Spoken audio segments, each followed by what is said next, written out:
Sandy Strip, but every single team is looking to claim some early real estate towards this POI. I think they heard you, because as you said 7, another team floated.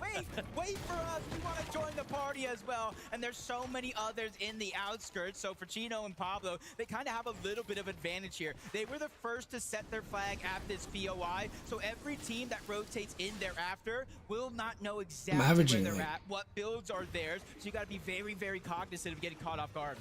Size and Scary, they are one duo that is yet to throw their name into the hat for contention over by Sandy Strip. They're still hanging out near Builders Barracks, and Size, Scary, the Spaniards hoping to try and represent, but at the same time, Jacob, coming from that EU nation, they've had a lot of experience with dealing with aggressive fighting styles, and yet still here today, sitting at only 20 points.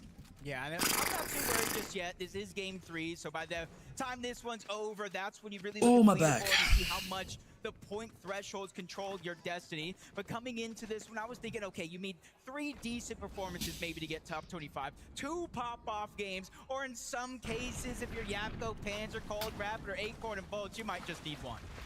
Peterbot and Pollo back and forth between POIs, right? They continue to try to find some sort of successful aggression. As you can see right there, 1 elimination on Peterbot right now. I did see off screen, that's actually gonna come off of the back of a reboot, so they were fully aware of the opportunity with that. And I did have sort of like a drive-by conversation with Fax today. I was like, dude, we gotta be feeling good, right? Back-to-back NA wins. He was just like, dude, I want Peterbot and Pollo to get in the mix though. Yeah, this is just so tough though, because they are looking to get involved, but sadly, Minutes, Alco, the last thing that they ever wanted to see is Peterbot and Pollo barreling down on their position. Cammy and Hadi still hanging out by the lighthouse though tells me that they're just gonna be looking to trail P and Pollo. They're not going to allow them to freely rotate, and that's gonna potentially be a thorn in the side there for P and Pollo later on. Yeah, huge annoyance, because they're a team that, you kind of said it yourself when you were talking to Fax, they like to get aggressive. We want to see them get aggressive, but this isn't just an NAFNCS. This is the best of the entire world when it comes to Fortnite. You're not going to get the same opportunities. Those windows will be smaller, and I think they're learning that with each and every game goes by, and that's why you think you see a huge drastic change out of the game plan in Game 3 for Peterbot and Pollo. Yeah, and keep a close eye on all of these teams like Noah and Reason, who actually went ahead. They left Sandy a little bit earlier on, right? We did see them kind of base up on one of those tall buildings.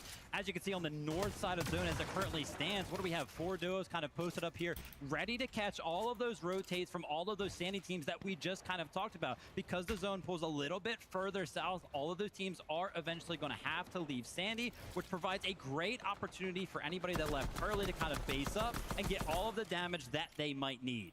Reason just being proactive, shooting out trees, preventing other duos from having the opportunity to hide behind that natural terrain coverage. Curve and Veno, though, entirely different strategy. They're still hanging out in Battlewood Boulevard. They're hoping to see if they can pick up some additional points here off the eliminations, and they might just find exactly what they're after. Hamed trying to escape. Thinks there's nowhere left to run as Veno just easily clears those 2 out with Curve. Yeah, that's one thing I've learned on NA when Veno won his inter-regional championship from EU and NA is you don't mess with the guy in his drop spot. Multiple times in that major final, teams were trying to steal away his loot. He just chased them down and send them packing back to the lobby, which kind of helped his game plan because of Surge. But not everybody has that luxury being uncontested. Muzz and Sphinx know that to be a fact. Nebs and Nathan are contesting them off drop. It does seem like in this game they're splitting it, but what does that do to their loadout and their confidence?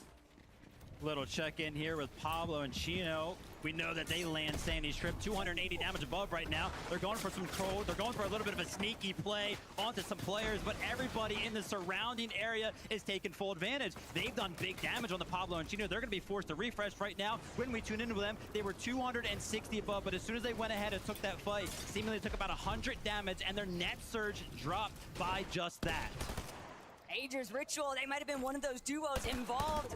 possibly even Ukun and Minifio. Shots were definitely exchanged. I don't even think it was Dharma and Deemish. They just immediately coned themselves off, prevented those tags are gonna be through, but Pixie won't be able to weather the storm. Can Swizzy fare any better here? Still getting lit up by these surge tags. He has to find a full elimination, 192 below. He knows that there are players fighting nearby, but will he actually have a chance to strike? Yeah, and he's officially on a clock. He has about 130 of HP to heal in this situation, which is not much. We're in the 5th zone. Now he's taken behind. It's going to go 2 to a 5 tick and active surge. All that damage is going to start to add up, and he is still below the damage threshold. 346. That's almost essentially 2 eliminations here that Swizzy needs to get by himself with his back pushed up against the wall. Even further now is Doxy, maybe Xpon as well, are trying to get elimination of their own.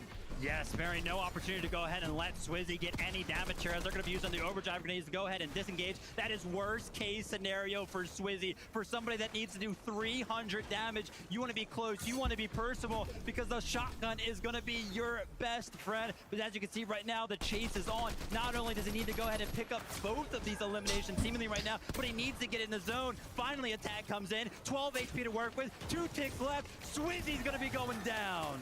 There were only so many places left for Swizzy to actually venture through, and Doxy Xpon, they just played that one excellently. They knew that he was trapped. He had nowhere left to run to, and just like that, we're right back here at Sandy Strip, and the cube is going to be his worst nightmare right now for Minifio. It sent everyone flying, but Chino, what kind of aim course is he running over here? I need his routine right now. That was one of the most insane things I've seen in quite a while. Not only getting the knock mid-air, but cleaning up the eliminations, and that is exactly why they land at Sandy Strip. They know teams will float around and try to use that as a mode of rotation. We've seen multiple teams, not just then, get caught out because of it.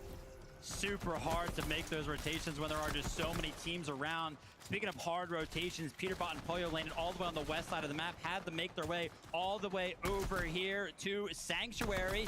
That being said, I feel like they found themselves in a very favorable position. 500 damage above, as I say that, drop that down to 300. But they have pretty much the higher ground secured as it currently stands. We know they love to play higher ground taco. Can they actually hold on to this throughout the rest of the game? This is definitely the best sort of position that we have seen Peterbot and Pollo all 3 games so far today. Sky Scroll, on the other hand, though, way off in the distance, separated from the rest of the lobby, trying to see if they can just break in to the edge of zone, hoping that they get a chance to try and take out any duos that might be looking to try and cut them off, but instead will find a